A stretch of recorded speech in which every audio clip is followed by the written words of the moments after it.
Thank you. Let's. So, we. What's the name of this table? So, International Academic Cooperation, the challenging Re-Nationalisation tendencies. I will present our guests, our panelists,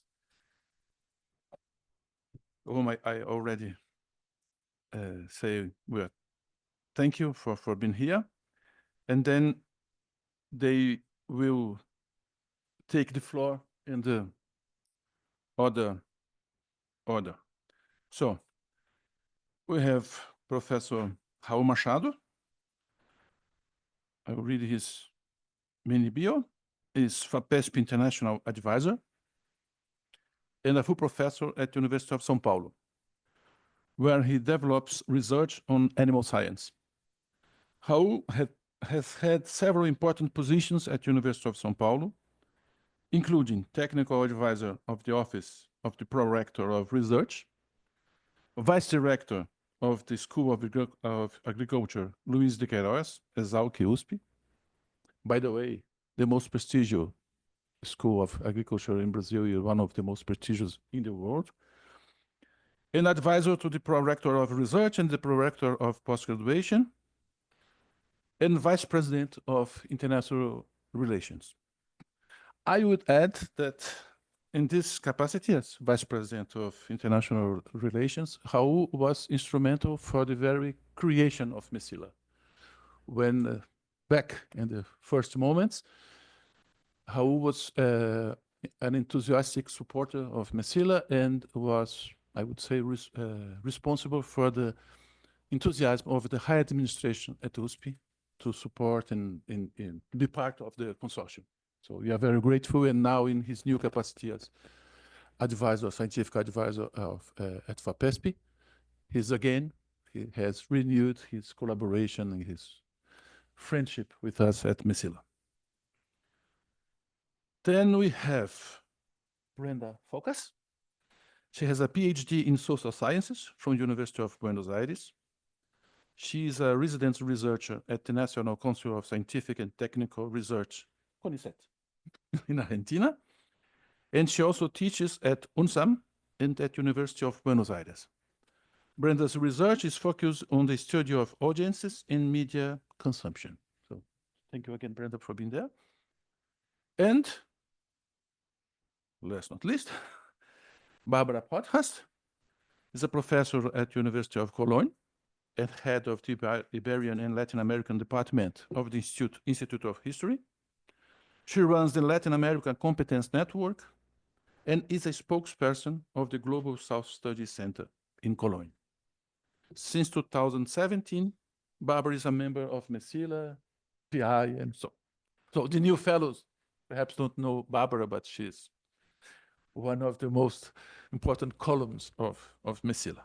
So, so now we'll take the floor then in this direction. So we will hear Barbara and then Brenda and then Professor Raul Machado. Okay, please, Barbara. How many time do they have? 10, 15 minutes. Okay, then in 10 minutes, I show you 5, okay?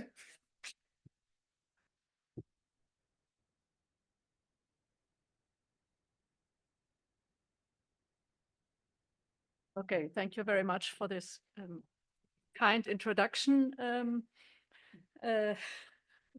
Moacyr. And I, as you said, I've been with Mecila from the beginning. And so I also decided to talk a little bit on the history of Mecila and how this all came into being. So in the end, I probably say a little bit on the topic of internationalization and nationalization, but also because discussing with some of you, I thought it might be interesting to talk a little bit about, well, how these Merian Centers were created and what were the main challenges. So as I think the text who introduces this panel says, the Merian Centers were created in times of great expectations on internationalization and on open, democratic and diverse societies. And governments at that time also felt the need to create open or to create more international scientific politics and foment more global approaches in sciences. As we know at the moment, we are going back in other directions, but let me talk about the heyday of internationalization. In this sense, the creation of the Merian Centers was a big step. And I think the idea for a center for, as it is called, a Center for Advanced Studies in the Humanities and Social Sciences, funded mostly by one country, but then operating in another country and countries outside the global north, I think was very innovative and probably even a daring step, not only in the context of the rather European-centered German academic politics.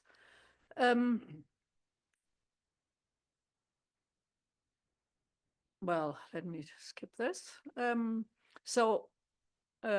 What I want to do now is also, since I participated in several of the discussions, not only in the creation of the Mecila Centers, but also the time before, I want to try to explain a little bit the background. You mentioned the competence nets, they were also very important. And I think I'm going to explain this not only because I'm a historian and because I have been part of this, but also because I think this explains a little bit these waves of internationalization and then re-nationalization and their rationalities. So what you hear is, to come back to our discussions yesterday, a very positioned, a very embodied presentation. It's my experience, but also especially Sergio and Gloria, who have been with us also from the beginning, might then add or correct if they've, yeah, Marcus, yeah. Yeah, but also since I'm talking more from the German side, there's no time then to, but I think Raul then might also add on the Brazilian side. So in order to explain all this, I think we have to go back to the 1990s. Sounds long ago, but in Germany at the 1990s, there was a vivid discussion about internationalization of the universities. And it started a discussion about the interdisciplinary careers of area studies.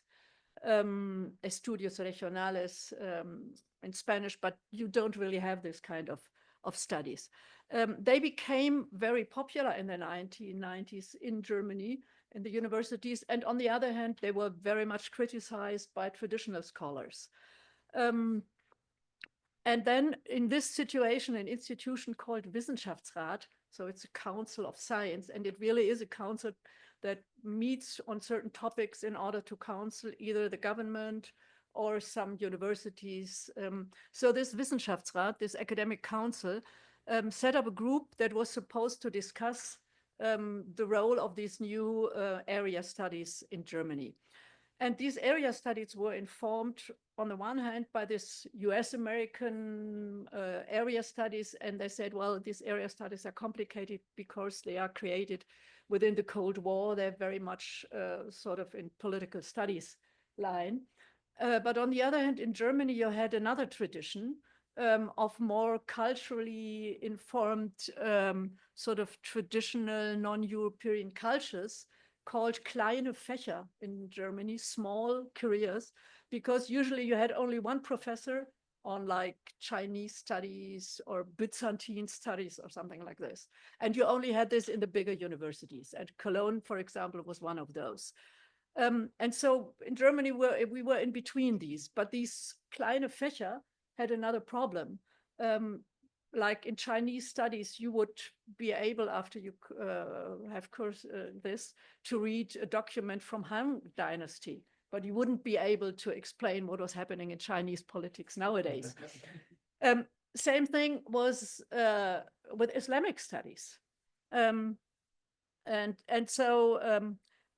this is crucial, especially Islamic studies, because we are in this debate also with the Wissenschaftsrat, and then we came to some conclusions saying, okay, we have to find a way in between these, modernizing these kleine Fächer and so on. And then it stopped there. And the sort of recommendations were not really published. We just were waiting for this, say what's happening now with this. I can only speculate why. And so the discussion sort of didn't go on very much. And then came 9/11, 2001. And then all of a sudden, this whole discussion about area studies and where is Germany, where is the knowledge about these countries, who can explain us what is happening and why, sort of started and got into a new phase. Because then Germany realized that they were lacking these kind of, scholars who would be able to explain them this sort of global developments, whereas Germany was trying to, in the economic side, to be a global player. So in this situation, then this group of the Wissenschaftsrat was convened again, and the report finalized. And I tell you this story because, on the one hand, it highlights the relationship between political events and academic politics very clearly, but also because, in a way, it's the pre-story of the Merian Centers and of the competence nets. Because as a result of this development, the ministry decided that they had to change, that they had to do something about, opening up German academic worlds and now I quote sort of from the some of the calls from the ministry, to diminish this lack of knowledge production or lack of competence of German academics in more global questions. And this was what then created the so-called competence networks. Competence in Germany also means like this, knowing about. And the idea was derived from competence networks in medicine that already existed. And now this was transported to humanities and social sciences. And the call made it very clear that it was in line with the strategy of internationalization and science and research in Germany. And now I quote from the call for these competence networks: it is about the maintenance and improvement of the competitiveness of Germany in the processes of globalization. So here you see it's also a political statement of academic politics. And so then these competence nets were created, not necessarily only in the Global South, but many of them. And I think most of you know two of them. One is Des Igualdades at the Freie Universität Berlin. And the other one is Ethnicity, Citizenship and Belonging at the University of Cologne, but also other universities in the state of North Rhine-Westphalia. These networks, however, were institutions functioning in Germany with German investigators, and you could only invite scholars from, in this case, Latin America for some time. And they functioned in the period from 2010 to 2016. And apparently these centers were considered successful. So when this phase came to an end, the ministry set up a follow-up program, and this time directly addressing the Global South. And these were the Merian Centers. Although yesterday I went back to have a look at the call, and they don't talk about the Global South. On the contrary, they say research should be situated beyond North and South. But on the other hand, they made it clear that they were addressing the Global South because it was the idea was to have one center in each continent. So Africa, Asia, Latin America. But in the end, what they did was they created two centers in Africa and two in Latin America, because for several reasons, but I think because also they started to understand that these continents are so diverse, that creating one center in one place wouldn't do justice to this situation. And so in Latin America, we now have a center in Brazil and in Mexico. And Brenda, yeah, okay. Yeah, I can do it. In Africa, we have one in sub-Saharan Africa in Dakar and one in Tunis and Maghreb.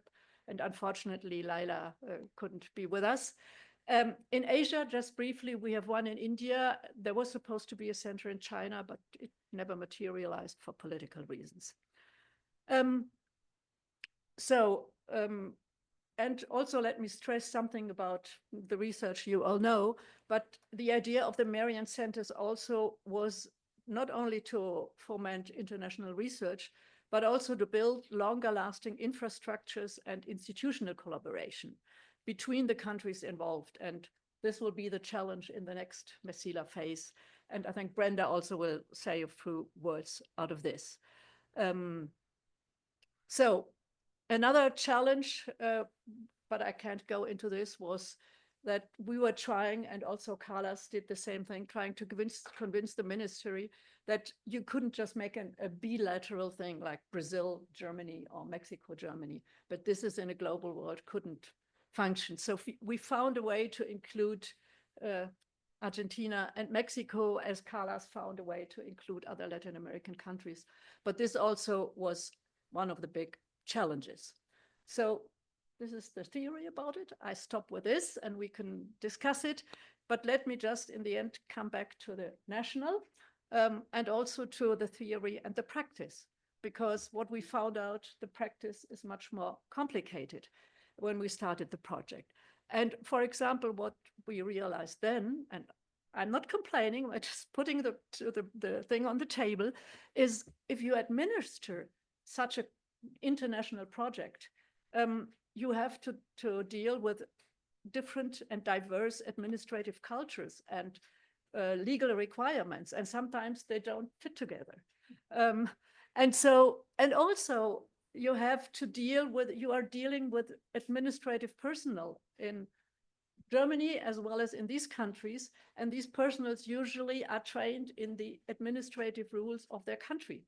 And so all of a sudden they have to enter in a dialogue with people coming from other countries. So this is a problem that I think hasn't been really taken into account by people who set up these projects, but which we are sort of fighting with every day. And this probably also explains to the fellows why we sometimes ask you strange things and say, please bring this document and that document, and you don't really understand why do they need these documents. But it has to do with precisely this situation. But coming back, and this is my last sentence, as I said, the Merian Centers, I think, are a really great project and a daring international situation. But also we had our national requirements from the beginning, and not only in recent times. So apart from the administrative things, what we always have is we had quota for Germans as fellows, because it was German taxpayers' money mostly. But the good news is that German fellows were defined not according to their passport, but according to the institution they were affiliated with. So I remember, I think in one of these years, Sergio and I were joking and saying, we hire or we fund now Germans, but they all have Latin American passports, but they work at German institutions. So here also you have this sort of, so this is also a way of internationalizing but sticking to somehow national rules. Yeah, that's it.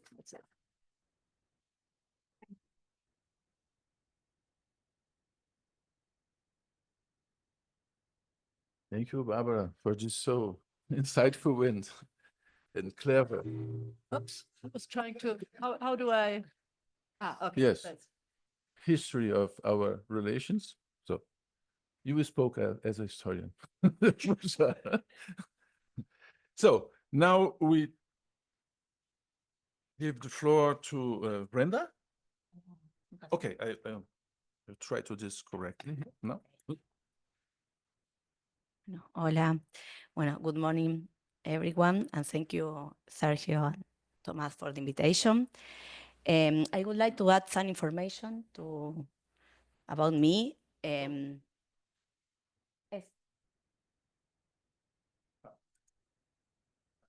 pero... Sorry. Yeah. In there? Yes. No.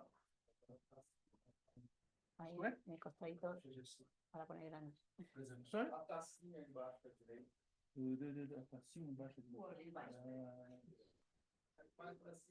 Aqui. Thank you. No.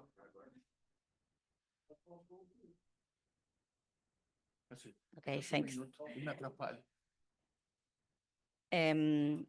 No, I would like to add some information about myself. I'm I'm a professor and researcher at the University of San Martin, but I also serve as Secretary of Research at the IDAES School.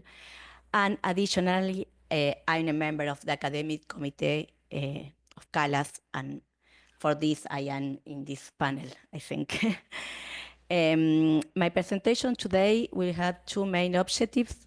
First, I will introduce CALAS as another example of international cooperation within the Merian Centers. Then I will focus on the Argentine case to provide context on the current state of research in light of the challenges posed by a right government. Finally, I will outline some of the challenges research in Argentina in order to reflect on how these demands intersect with the proposals that Merian Centers face. Bueno, in next the slide. Sí, anda pasando.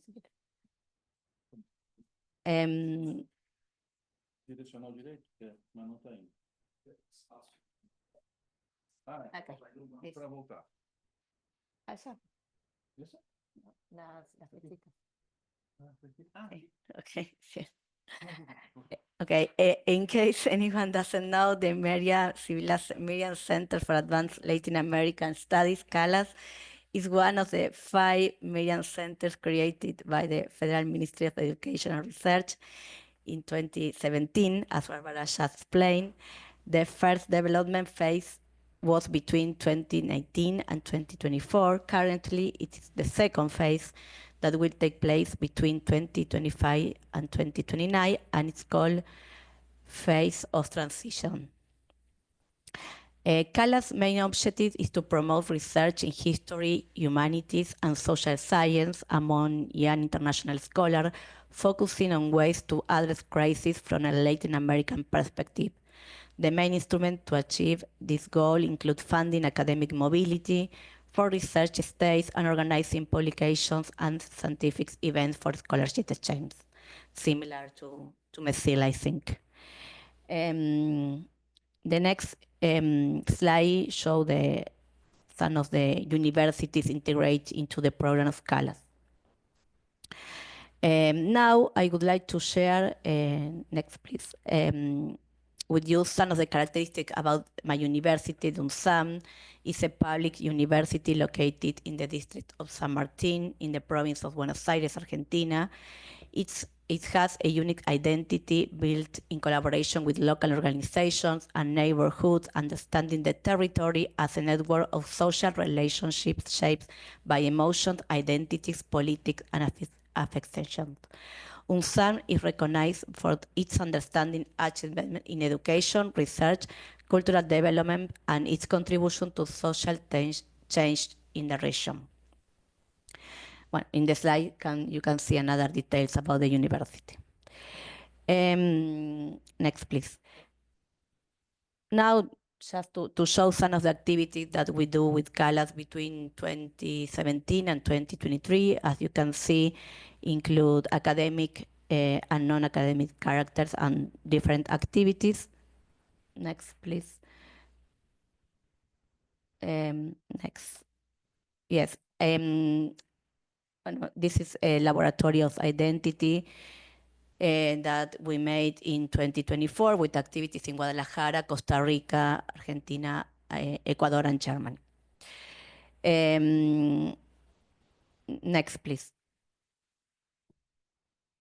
Next, some activities just to show. And last year we had some platform in Uruguay, Montevideo, Uruguay, and in Santiago de Chile. And a conference, international conference in Buenos Aires. Okay, next, please. And when we are preparing this exposition, we talk with Sergio and with Lucas Cristel, the director of CONOSUR, and we think that it would be interesting for you to talk about the CALAS evaluation process that this was last year. And the main point that were evaluated successfully were the strong involvement and commitment from the various members, detailed planning, the task division into the different universities, and pursuit of integration in presentations, the coherence between initial objectives and the main phase objectives, recovery of key goals of emphasis on achieved results, the broad academic and social circulation of CALAN in Latin America, and finally, they evaluate a solid proposal for connecting the results of affrontar la crisis with the new transition phase. This will have a proportional character. The question was, what can be done? And the idea is a strong articulation with public policies in this second phase. And now, next please. As a preview, I would like to share a panorama of academic research in Argentina. As you know, we are suffering the consequence of a right-wing government, and this is some of the things that we are suffering. Structural defunding of the national science system, the CONICET, Agencia, and the public universities. This has a strong consequence in the brain drain and loss of young researchers. Labor precarization will reduce grants and stagnant salaries. The anti-science backlash, particularly in the social science and humanities, and the training gap between the new generations and fellows and researchers. What can we do? Some of proposals or strategies in response that they are not enough, but we are working very hard in reframe research priorities, rethink what we research, with what resources, and for what social purposes. We are working to strengthen the international cooperation as a means to access funding, mobility, and global network, promote interdisciplinary and collaborative work to develop strong projects, build alliances with social actors, organizations, schools, unions to link science with real-world demands. And finally, as a wish, perhaps advocate for a science as a public good essential for democracy, equity, and inclusive development, inclusive with the public opinion. And next, please. To finalize, I would like to link this situation in Argentina with the question of this panel, the proposals. This panel that was, how are the Merian Centers reacting to this new conjuncture? What can we expect from the Merian Center in the coming years, and what are good practices and opportunities? So I think that then our experience with CALAS, we need more developed collaborative frameworks and that integrate diverse disciplines and perspectives for enriching debates and innovate solutions to scientific and social challenges. Design effective strategies to consolidate sustainable cooperation relationship among consortium partners, promote creative approaches to address the anti-science backlash with a special emphasis on social science and humanities, and finally, implement concrete actions to reduce inequalities between global north and south in the academic and scientific fields. That's all. Thanks for your attention.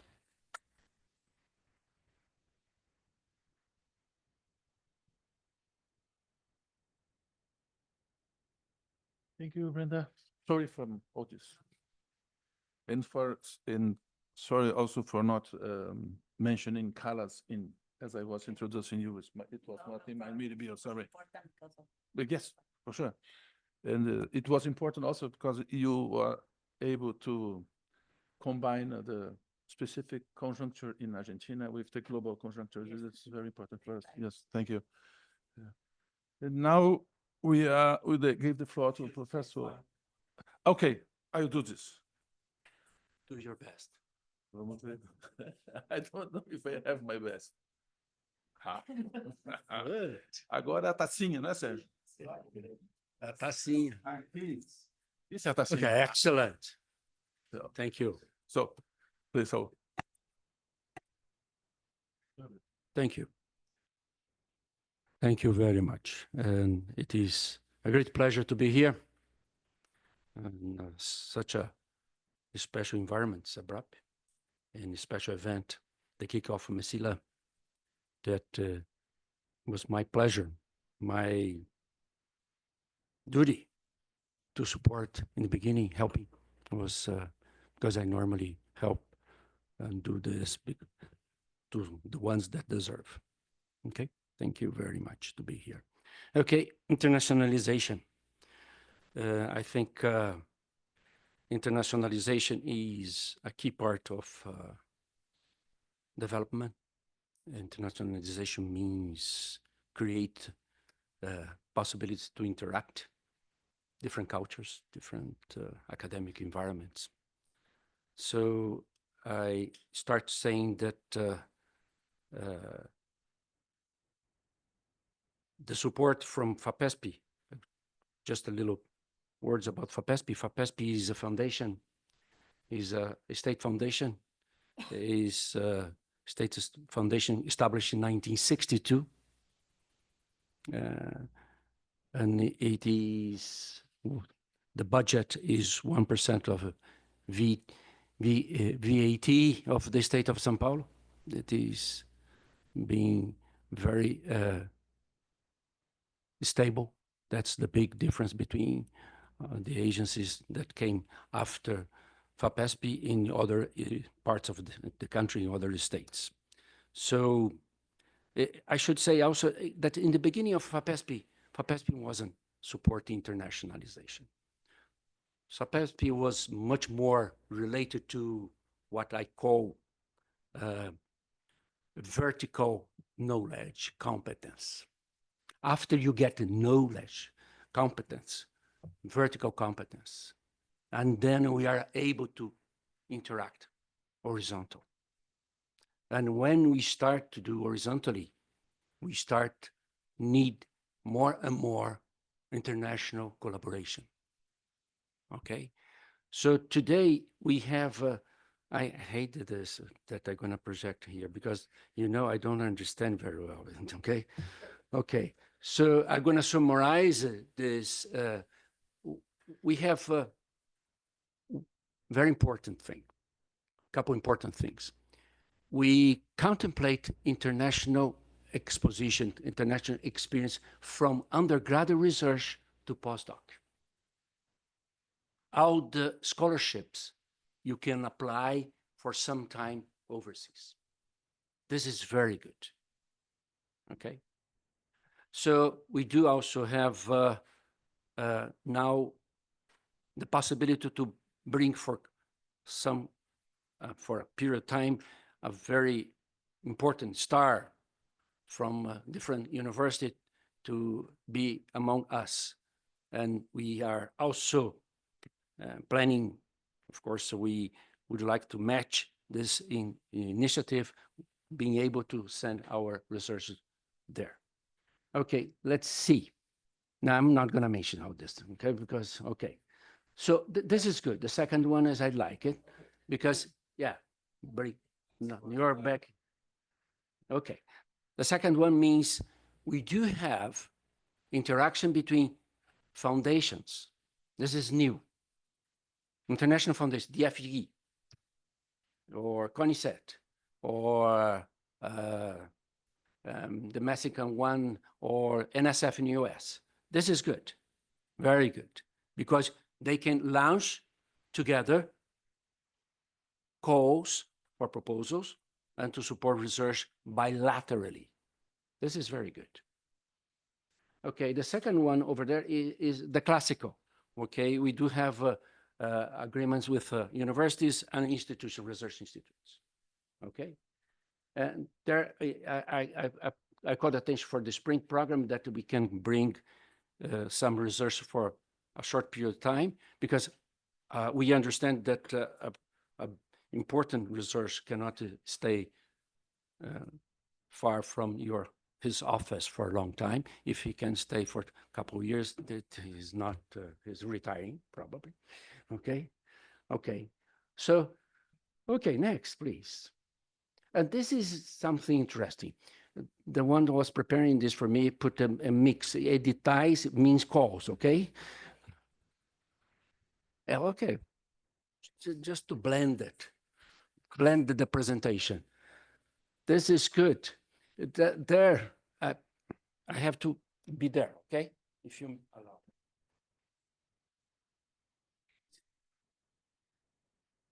Here you see calls in Brazil, calls. That's the average of calls, average of submissions. 34 submissions, 35 submissions, and this is the rate of success. Okay. Here is between the state of São Paulo. Oh my goodness. Between the state of São Paulo and the North Hemisphere institutions. North Hemisphere institutions, we have 8.7 calls. This is since 2018. This is by call.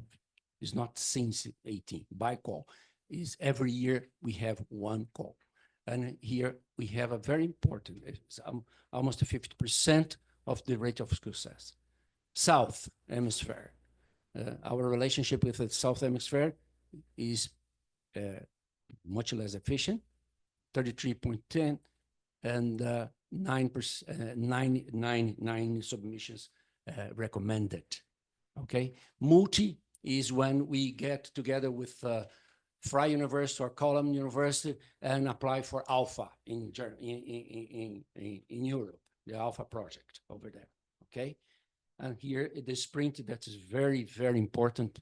That when we bring and when we send our researchers to stay for a short period, they can use a month during split it in 2 years, so they can fly and come back during this period of 2 years. Okay, but I decided to bring another story to this event, if I may. And one story, you know the story I'm going to bring here, right? Yes, go ahead.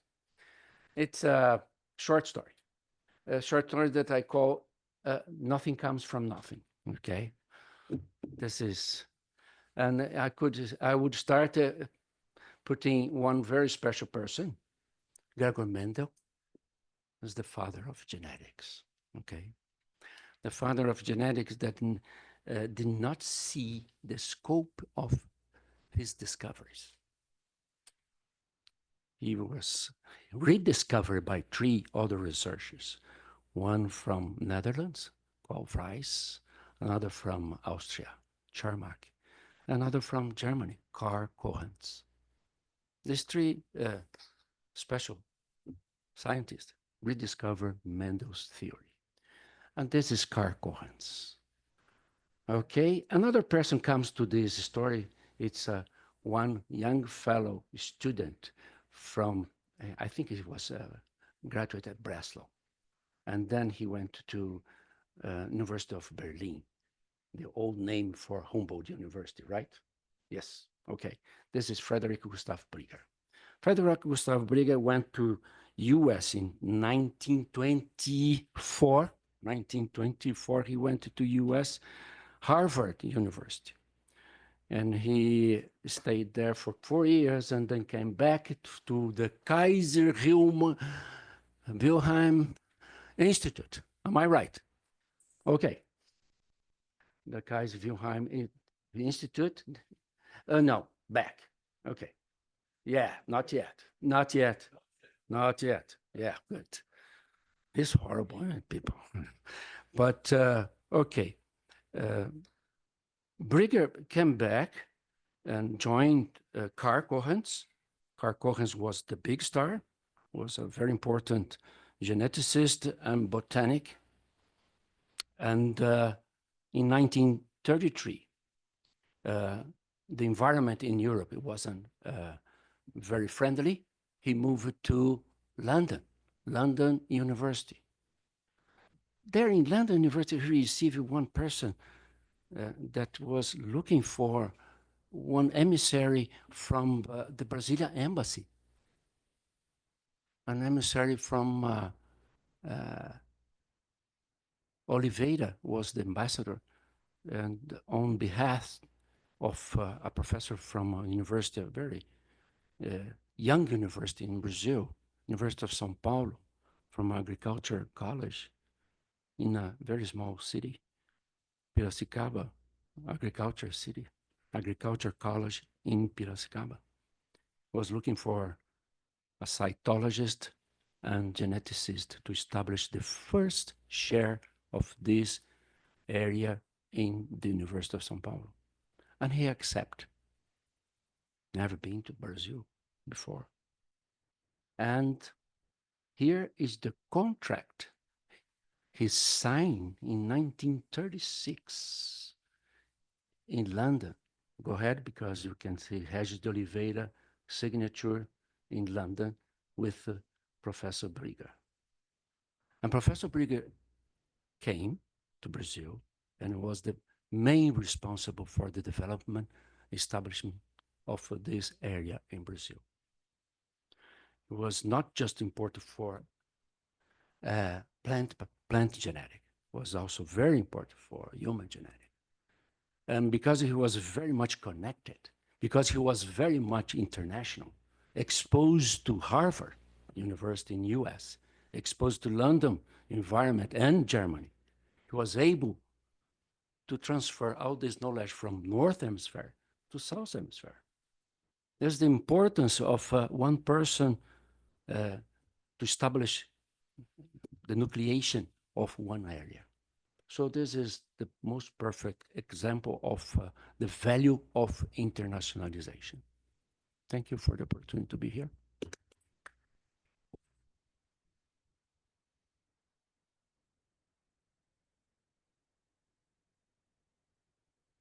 Thank you, Professor Hole. Again, it was a pleasure to hear you. And I must say that in the spirit of Mecila, the continuation of this history has a side of testimony that would be very interesting to know also. So other than the general and theoretical abstract considerations, there is a other side of this history in Piracicaba, which concerns Professor Howard and his family, and this would be very welcome to know this history. So in the Mecila's spirit, testimony and history are very important. Thank you very much. So now I would, this is my job to make some questions and then open to the audience, okay? So then let's start with Brenda. Brenda, I would like to make a remark and then ask you for something. I think that in this unequal conjuncture internationally, Brazil many times was in the place of receiving much solidarity internationally. So, and then I think it will be very important that in these international relations, that we'll be able to be solidary also with Argentina, with research in Argentina, in a moment where also we in Brazil were not in such a conjuncture.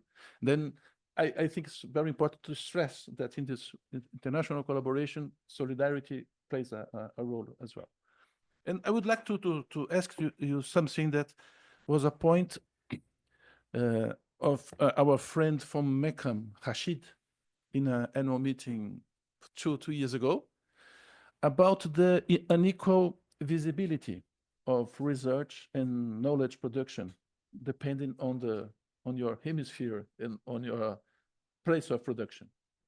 And then I would like to hear from you about this and the role of international collaboration addressing this problem of this unequal visibility of science and knowledge production. North and South, the visibility in general. So sometimes when I have to take Rashid's example, when there was this Arabic Spring, there was a huge production about that in the Maghreb. But when you had the international discussion about that, they were not taken as sources, the main sources for this debate. Sometimes the sources were not so qualified as the production, local production, so to speak. So yes, please, look, then I will make the other question. Ahora sí voy a cambiar al castellano porque para pensar me siento más cómoda. Bueno, sí, en relación con la solidaridad internacional, la verdad que, bueno, como les comentaba, yo soy secretaria de investigación y en la Escuela IDAES tenemos 80 becarios CONICET y de esos 80 becarios, 25 solo de la Escuela IDAES ganaron la beca CAPES para venir a Brasil y eso fue un aire importante para nosotros. Creo que en toda la UNSAM ganaron casi 50 becarios, porque la verdad que este gap, ¿no?, que se formó entre los becarios y los investigadores, se está formando, es muy preocupante porque son jóvenes de 30 años, doctores, muchos con postdoctorado, que la carrera de CONICET se está cerrando. Entonces están sobrecalificados, tampoco hay cargos docentes rentados. Entonces, bueno, la verdad que en ese sentido, por suerte, Bolsonaro y Milei están en momentos separados y nos podemos ayudar mutuamente. Si no, no sé qué sería. Pero bueno, también estamos, una de mi trabajo hoy consiste en búsqueda de financiamiento internacional. O sea, todos los días llego a la universidad y con un grupo de trabajo nos dedicamos a eso, principalmente para los becarios y becarias, que es el grupo que más nos preocupa, aunque todos estamos en riesgo, es el grupo que más nos preocupa. A ver si entendí bien la pregunta. Esto lo hemos hablado una vez con Bárbara Gobel, de la falta de visibilidad. Hay algo ahí que se corta en relación, por ejemplo, con las publicaciones. No sé si les pasa, supongo que sí, que cuando uno lee trabajos de journals internacionales, en general nosotros los leemos a ellos, pero ellos no nos leen a nosotros. Hay ahí también una brecha y de hecho te dejan afuera de un círculo, porque si vos no citás literatura que se esté discutiendo en esos journals, te rechazan por desk artículos porque dicen que no están incluidos la literatura anglosajona sobre el tema. Ahí creo que hay un primer problema, ¿no? De hecho, muchos investigadores argentinos que luego hacen sus carreras en Estados Unidos y también terminan reproduciendo, ¿no? Dicen, no, el sur global, bueno, estas asimetrías que hay, desigualdades, pero cuando yo leo sus trabajos, tampoco nos citan. Entonces, no sé si tu pregunta apuntaba a eso, pero creo que ahí hay un problema importante que no logro dilucidar por qué sucede, ¿no? Que nosotros los leemos y ellos no nos leen a nosotros. Con Alemania, bueno, en los últimos años hemos tenido mayor vínculo y aparecen más las citas, pero creo que ese es el tema. So, and then Barbara, I would like to ask you, because you talked about the international and geopolitical conjuncture, but I think that in this recent weeks, this whole world has changed a little bit. And so my question is, what do you think about the impact of this new conjuncture due to the North American study from the United States administration in the European and specifically German strategies to international partnership and collaboration? So I think that there's a change in the flux of knowledge and science and collaboration, and the new American administration perhaps surely has a very negative impact, but perhaps also hopefully a positive impact in the sense of it strengthens the relations. So what I would like to hear about that. Yeah, it's a question we can't answer yet. But I think on the one hand, there is this, as you said, might be positive that many American scientists now, are looking for jobs in Europe, or the ones I've known so far, they go to Canada. So it's not necessarily Europe. So this might be a chance for Europe to incorporate more of these, but also going back to what Brenda says, opening another world for these scientists who probably have not really looked very much at what we were doing in Germany or Europe. On the other hand, I think we should be cautious. I don't know whether this will really happen or whether they just go to Canada.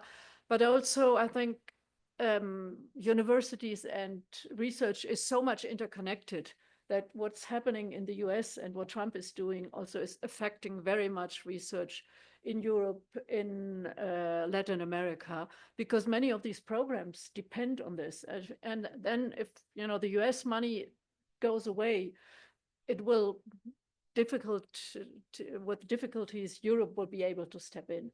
So I think there is a chance, and also there's a chance to really get together more.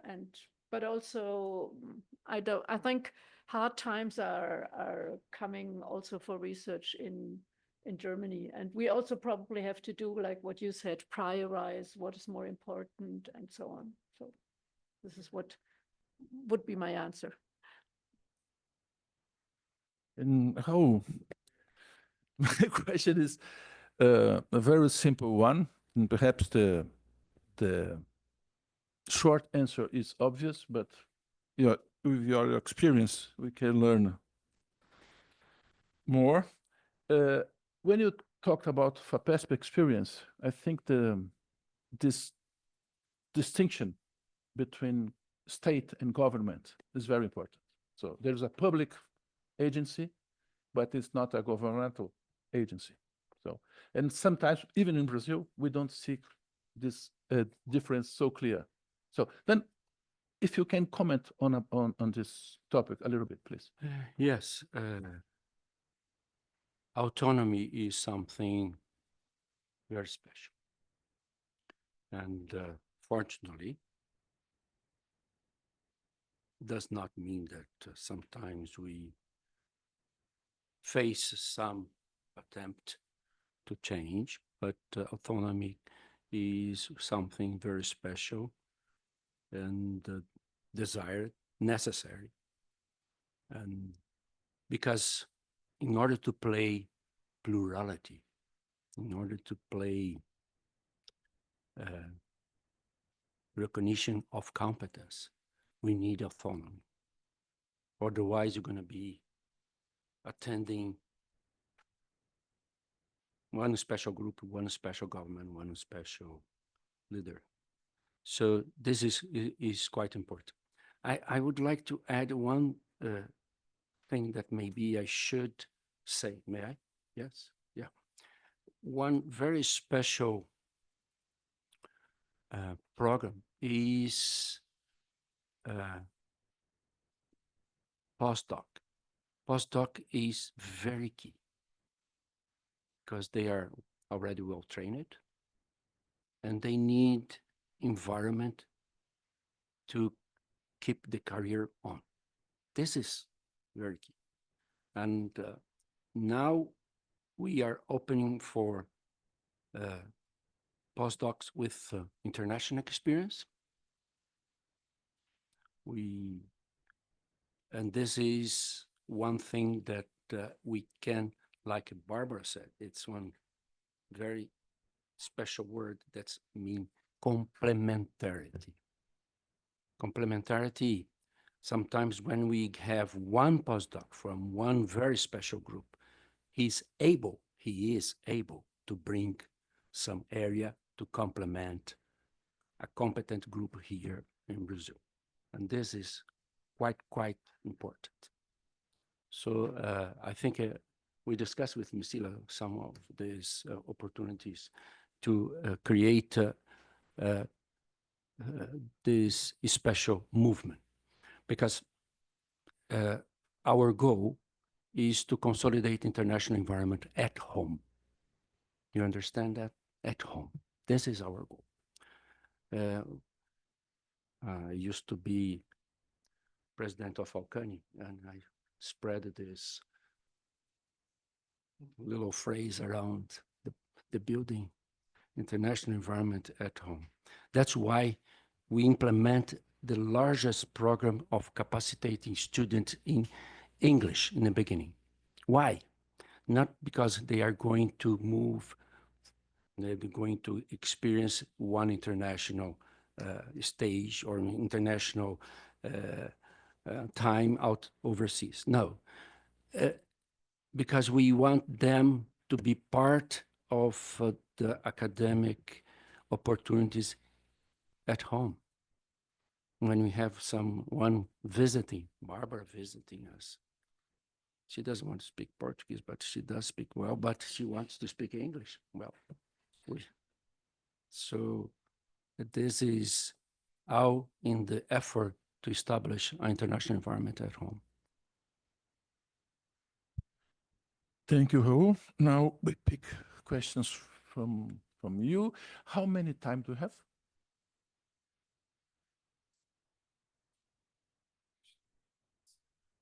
Okay. 20 minutes from now. Okay, perfect. Okay. So, Anna? This is a question for the three of you. Thank you very much. This has been very informative, very reflexive, I learned a lot. Science is international, has always been, will always be. But science is sponsored by national governments. And these national governments, of course, they have political, economic interests. That's how it is. So in one hand, you do have solidarity, I think, among scientists, among institutions. On the other hand, you have competition. You have brain drain, which has always been a big problem for South universities. You have almost like a commodification of science in terms of the best minds go to the best universities there in the global north. That's how it works. But maybe you have new initiatives like the Merian Centers, which is this very special composition of coming from Germany, but being in São Paulo, bringing German scholars to São Paulo, having them interact here, create broader networks. I would like to hear you more regarding this almost contradiction between internationality of science and national interests, legitimate national interests. So let's then pick up more two questions and then back to the table. Okay, then Anna. Thank you very much for all of you. I've got a question for Brenda and a question for Barbara Potthast. Entonces, Brenda, voy a hablar en español. Creo que fue muy importante lo que dijiste sobre la lectura, ¿no? La visibilidad y quién lee a quién, porque yo lo he estado observando aquí y yo estoy muy agradecida también por eso, por estar aquí, porque quiero aprender también a leer a los demás y tengo la sensación cuando estoy en Alemania que es difícil encontrar esas lecturas. Entonces, yo me pregunto cómo se puede mejorar eso y cómo hacen ustedes para encontrar las lecturas del norte, ¿no? Y otra pregunta que tendría para ti sería también con respecto a lo que dijiste sobre la investigación en Argentina bajo el gobierno actual, ¿no? Y yo me preguntaba, y tú hablaste de la importancia de las colaboraciones internacionales para contraactuar, ¿no? O para aligerar un poco esta situación. Y yo me preguntaba, ¿qué se puede hacer si esta tendencia de los gobiernos de este tipo se globaliza? Porque estamos observando esa tendencia, ¿no? ¿Qué podemos hacer nosotros como investigadores, como universidades, en una situación en la que la ciencia, la academia en general, no se protege, no se sostiene, ¿no? ¿Qué podemos hacer nosotros? And for Barbara Potthast, thank you very much also for your presentation. I was wondering, I found it very interesting how you presented the history because of Mecila and the internationalization, because I think this is a good answer also to my question of the German interest and the German presence in the South, which I had yesterday. And I was wondering if you continue this line into the future, what would be future challenges and objectives of internationalization, or what tendencies do you see, in what direction should this kind of collaborations go?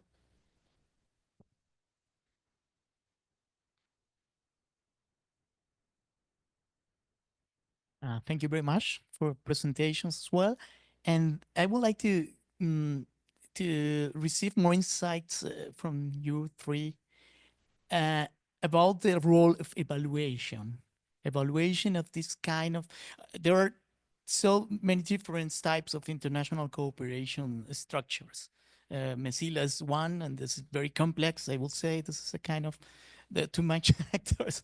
Yes, I was working more in bilateral cooperation schemes, but somehow I feel that the role of evaluation is somehow difficult. So this information that you mentioned, Barbara, we are asking about you more information. It is because somehow it's going to fit some system and something like that. But I see that all these agencies who evaluate this kind of programs are using this information, but are misusing the information. They are not really analyzing into depth all the richness of this information. So I'm not sure if there are specific offices who are thinking about this topic, and what are the debates about this it's the role of evaluation, because sometimes it's so basic. So it is just, okay, you say you wanted to produce 5 working papers, so you produce it? Yes, no. So you are successful. But somehow the question, yesterday we talked with Sergio about that, the relationship of 3 areas like Mecila, research, conviviality. This is not quite easy to evaluate this kind of things. I'm not sure if the funding agencies are thinking about this topic. Thank you, Carlos. Now we come back to the panelists, and then again a round of questions. Okay, how do you like to do? In which order? Let's begin with Raul, and then okay. Supposed to answer just easy questions. Okay. And okay, I like the conflict of internationalization, national interest. That's summarizing what you did say. Okay, it is, especially when we are now facing some, we are in the process to become more global, but not anymore, right? So this is important now, is to combine, because scientists, normally they exchange without any worries about to be one side or the other side, because they are looking for the science, they're looking for the results, they're looking for the through.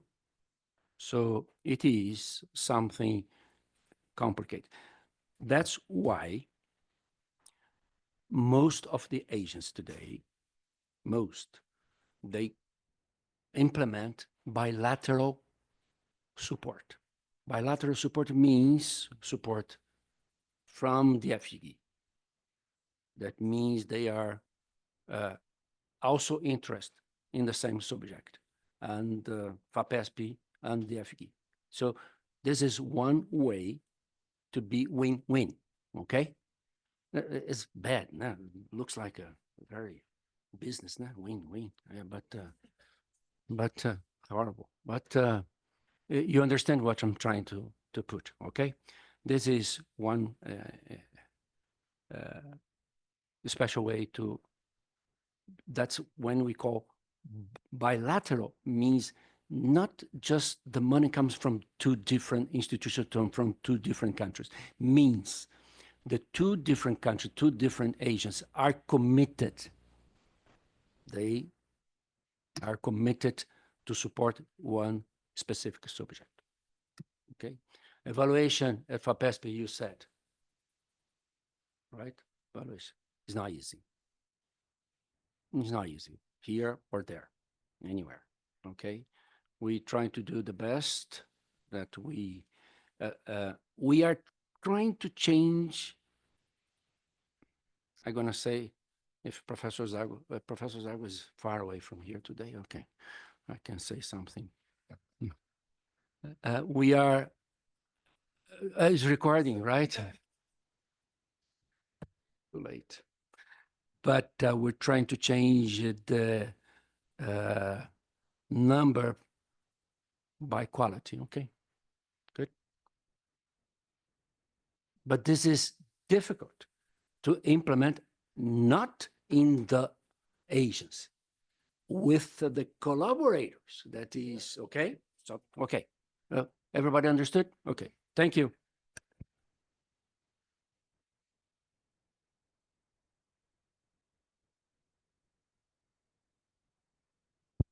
Bueno, gracias por las preguntas. Sobre cómo linkear los intereses nacionales con los internacionales, no lo sé, porque justamente lo que hacemos todo el tiempo es lidiar contra eso, ¿no? Ver cómo nos presentamos. Incluso a veces salen propuestas de movilidad para investigadores o becarios que no pueden afrontar, no tienen dinero para afrontar aunque descubra algo. Digo, no hay contraparte.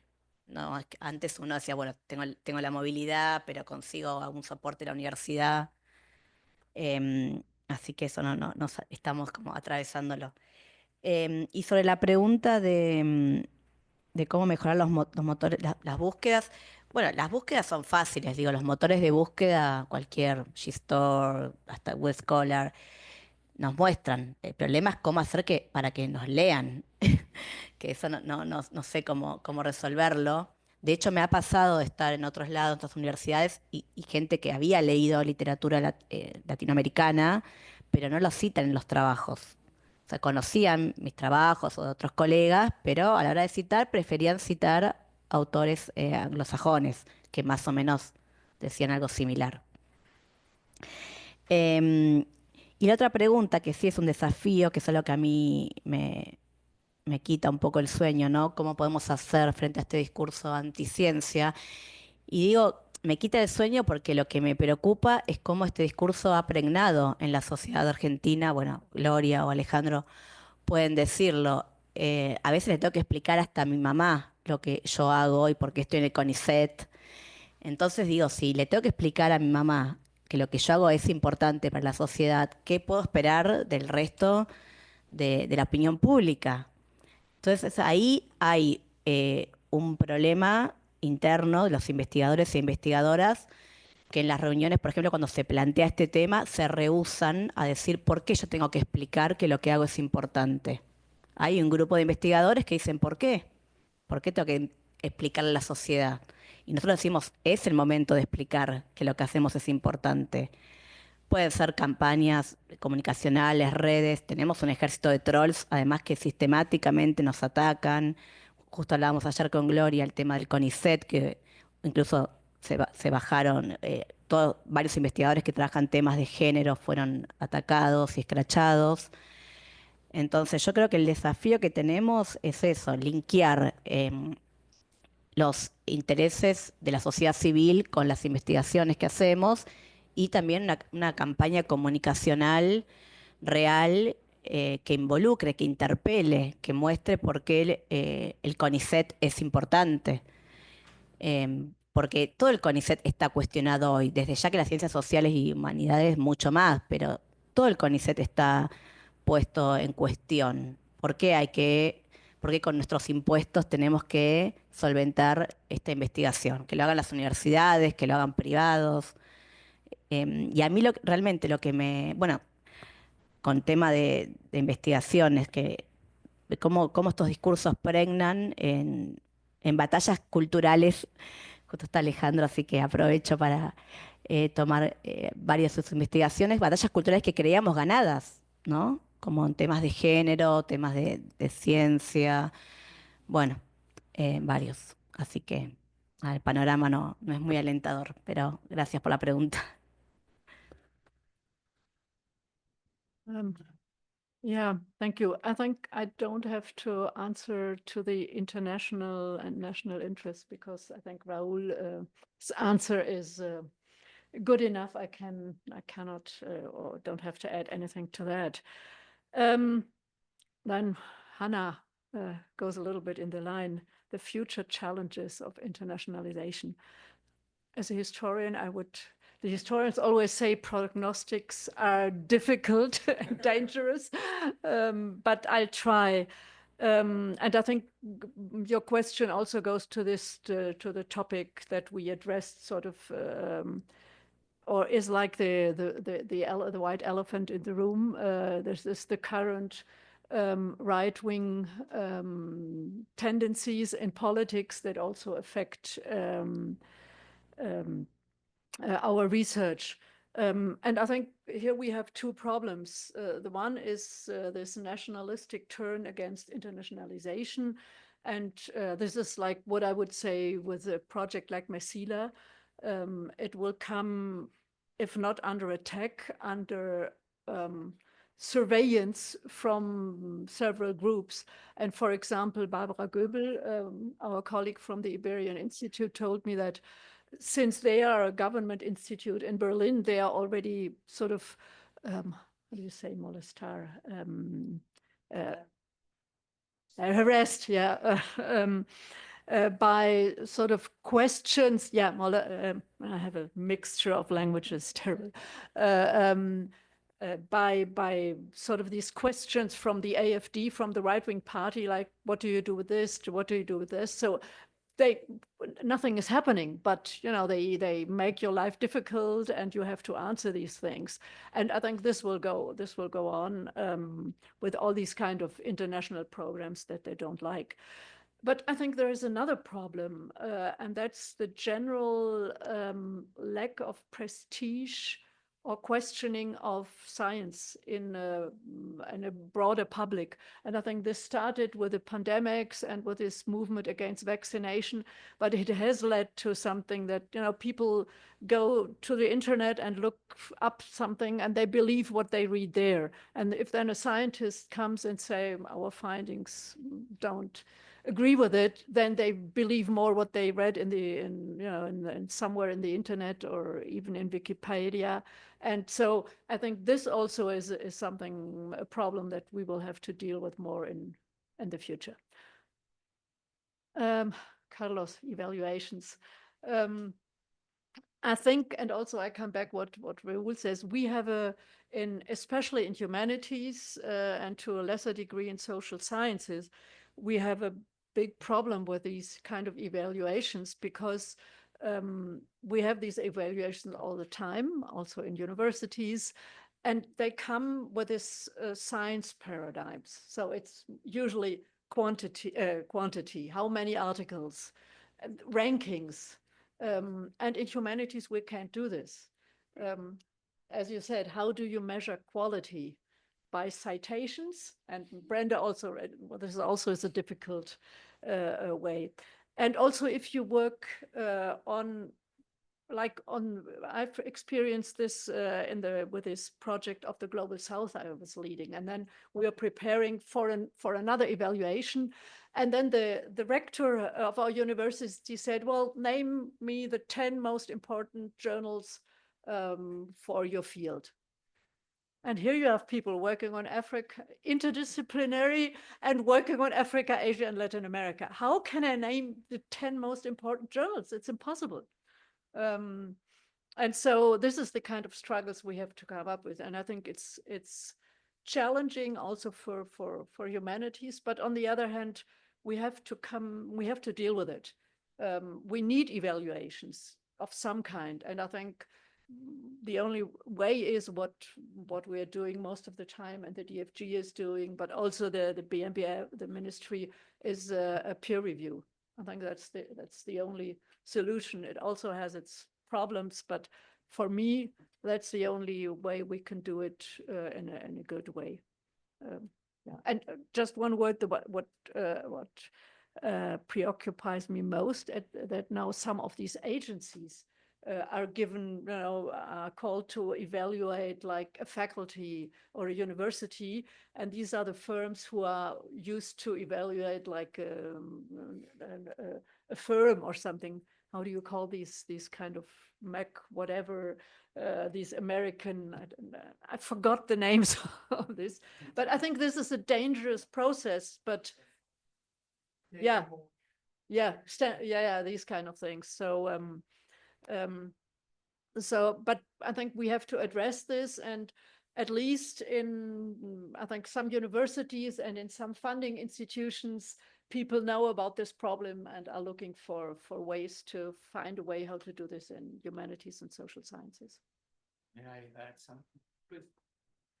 Yeah, one component is to increase the risk of put some support for beginners.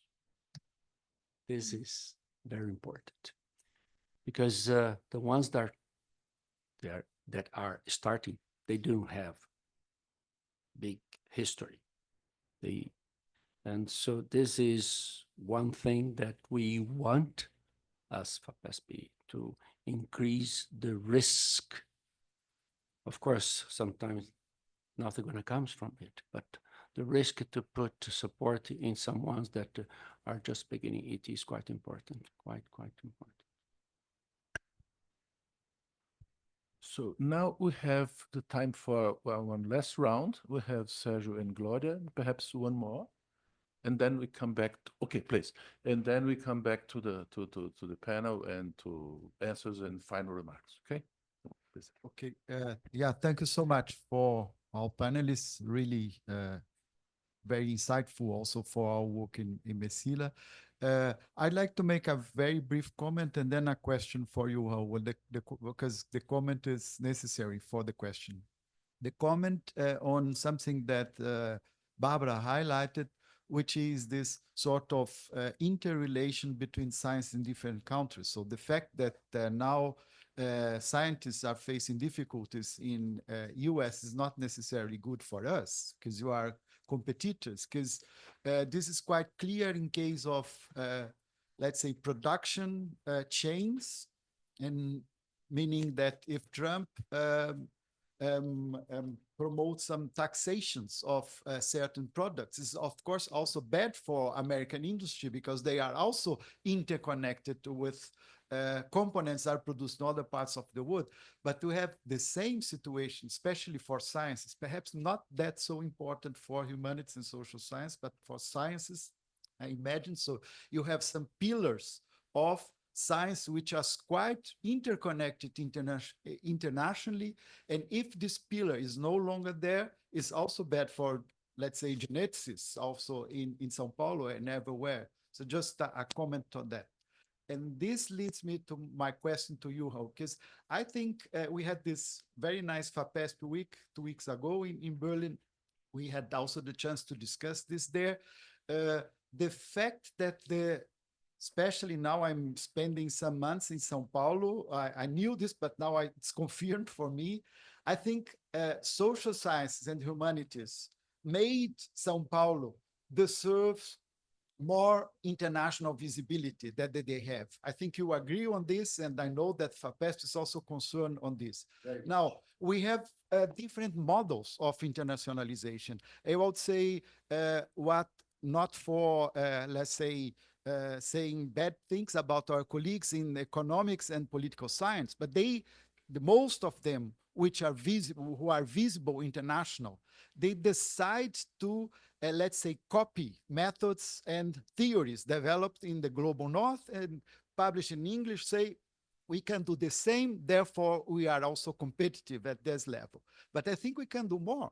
we can actually show that our methods, our theories, our topics are also relevant for global science. And I miss formats, not only FAPESP, also in the German funding lines, which actually promote this sort of visibility, international visibility, which is not, let's say, a subordinated visibility, but is a visibility which actually does justice to what happens here.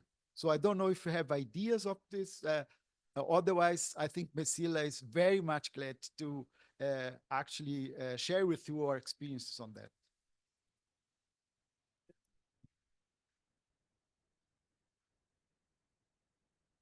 Thank you very much for this panel.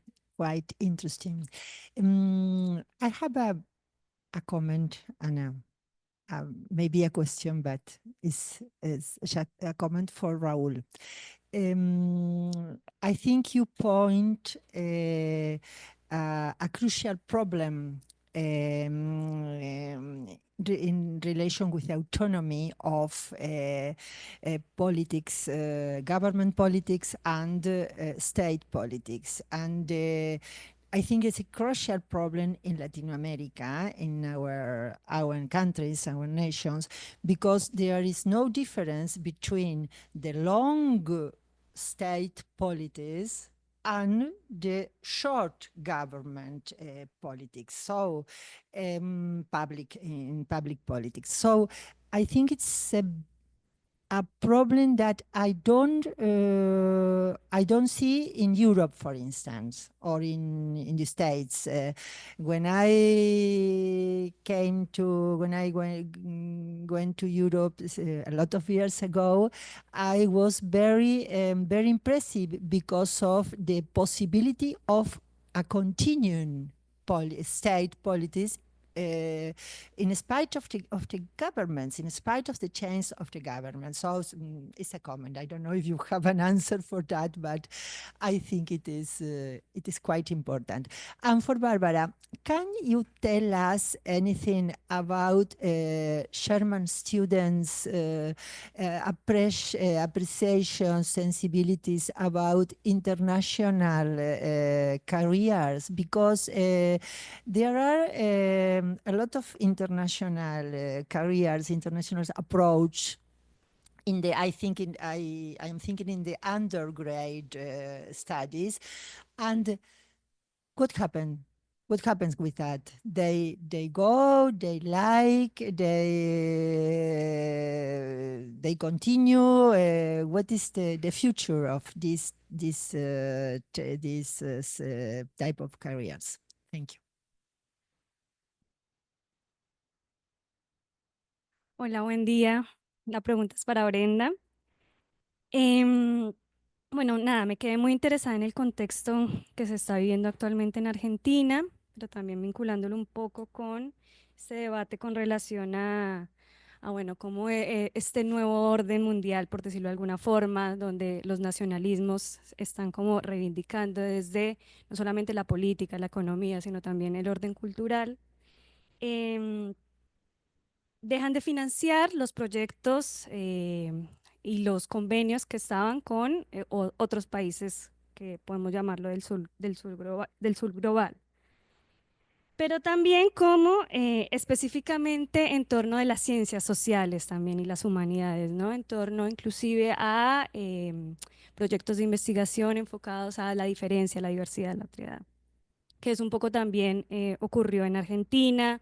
Si bien el CONICET no está totalmente desfinanciado, por ejemplo, la agencia nacional de investigación que promovía proyectos ahora está más enfocada en la ciencia verdadera, la investigación artificial, todo este enfoque que ellos les dan a lo que sí, realmente se considera que es válido para ellos, ¿no?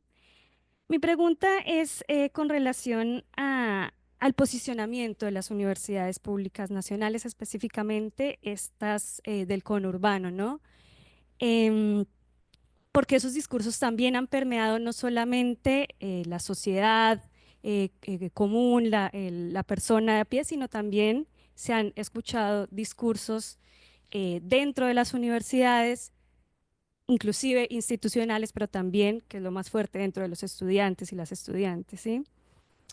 Entiendo que hay unas estrategias como, por ejemplo, de movilidad, cuando existen estos gobiernos que colocan unas políticas más restrictas, movernos para Brasil, movernos para Colombia, que pueden darnos algunas posibilidades.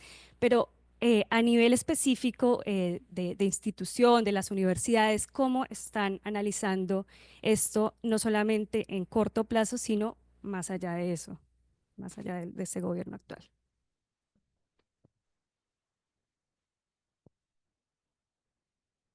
Perdón, quería agregar al comentario que hizo Brenda sobre que están bajando o han bajado las investigaciones de la página, han bajado todas las relacionadas con género o muchas relacionadas con género y en las que aparecía la palabra marxismo. O sea, hubo en el CONICET, hubo una búsqueda muy concreta y se bajaron esas propuestas de investigaciones. Después pudimos volver a subirlas. Nada de eso quería. Then we can make now this the final remarks with the answers to the questions. Okay, then we 2 minutes for each one. They will kill me. So, please, would you like to begin, Brenda?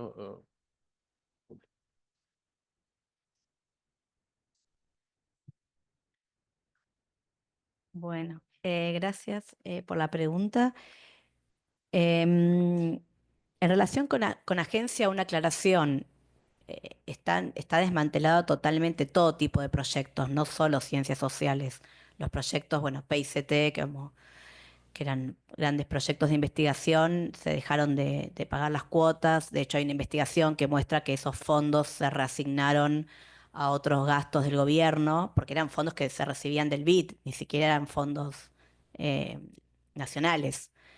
Así que ahí hay un problema muy grande y es, bueno, en realidad en Argentina, y acá linkeo con tu segunda pregunta, hay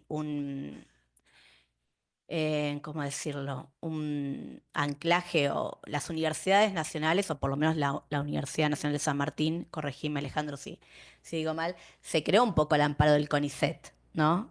La investigación, los salarios de investigadores e investigadoras los pagaba el CONICET, y la universidad se formó como una universidad de investigación apoyándose fuertemente en el CONICET y luego formando carreras académicas. Entonces, ante este quiebre que tenemos ahora, uno va, primero, bueno, no sabíamos bien qué iba a estar peor, el CONICET o las universidades públicas. Hoy creo que podemos decir, ayer hablamos con Gloria, que el CONICET está mucho peor que las universidades públicas, que tienen autonomía, ¿no? Acá recuperamos esto de la autonomía, que el CONICET no tiene.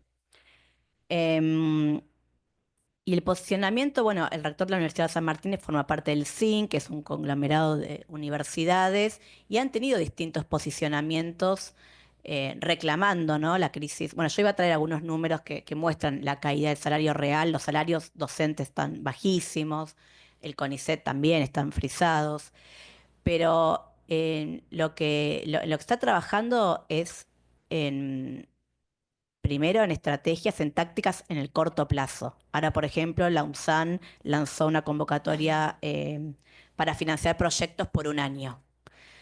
Es porque si no, se están yendo los investigadores, se van a empresas, se van a universidades privadas. Entonces hay estas pequeñas tácticas como para sostener. Y a largo plazo, no sé si hay un plan concreto, quizás yo no lo conozco. No es viable. Es un poco es sostener, porque es una universidad de investigación. Realmente es una universidad que tiene investigadores e investigadores eh, muy calificados, de buena calidad, competitivos, pero bueno, como pasa también con la Universidad de La Plata, en general en Argentina eh, es alto la calidad académica, ¿no? Pero no se puede sostener. Entonces, lo que está haciendo es tratando de retener que investigadores e investigadores, por ejemplo, de la Escuela de Ciencia y Tecnología, se están yendo. se están yendo a LITVA, bueno, a universidades privadas, afuera. Entonces son estrategias a corto plazo. En las últimas reuniones que tuvimos con el rector manifiesta cada vez más su preocupación porque em, el rector decía en una de las reuniones, no hay interlocutores válidos para plantear esto cuando vamos a reuniones con representantes del gobierno. No hay una interlocución válida. No, no escuchan, dicen sí, sí, bueno, y después todo sigue igual. Entonces, bueno, la situación es muy, muy complicada. Gracias, Brenda. Barbara? Okay.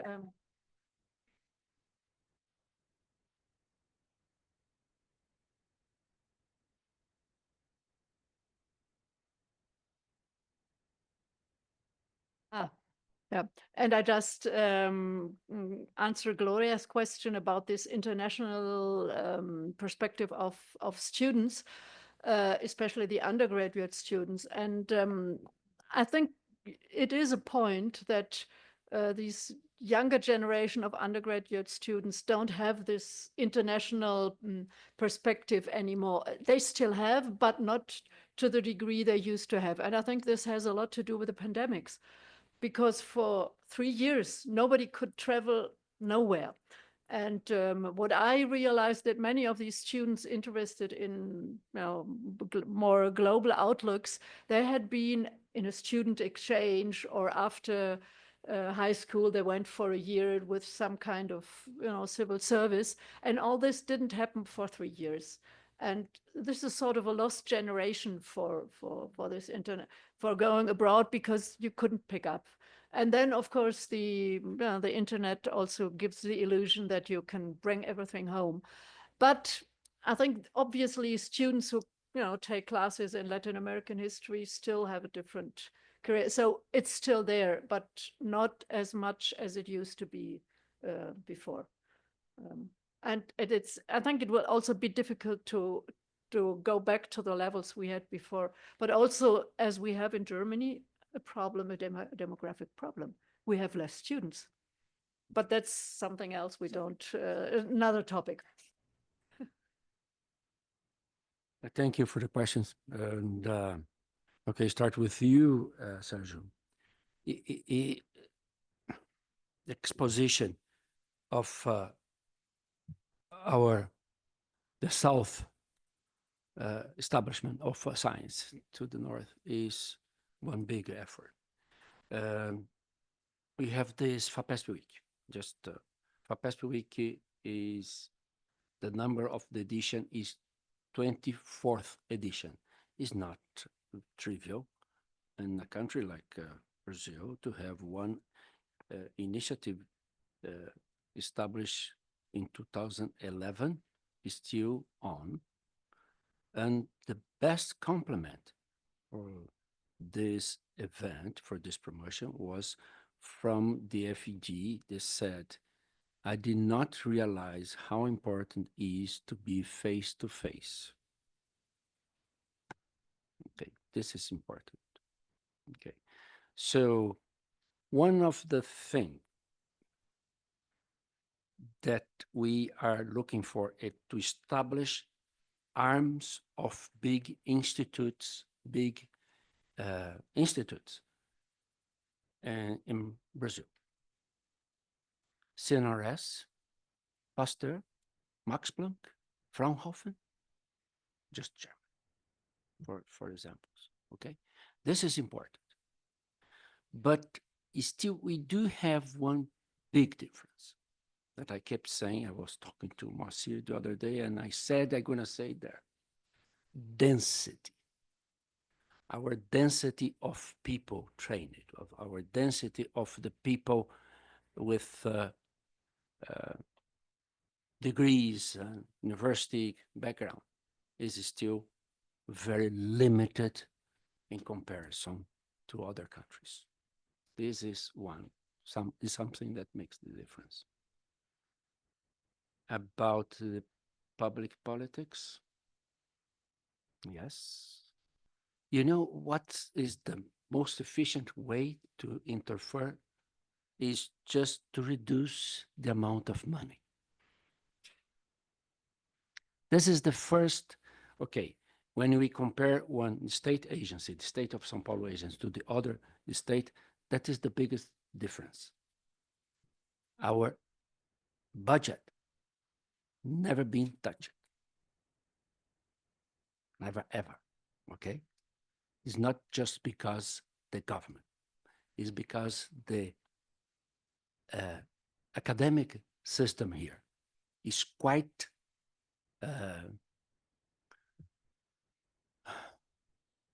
furious against anything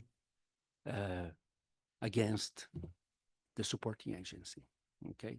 So it's one credit also to the academic system that is very much aware and alert against our tentative. I think that's it. My 2 minutes. So my job is only to say thank you very much. Thank you.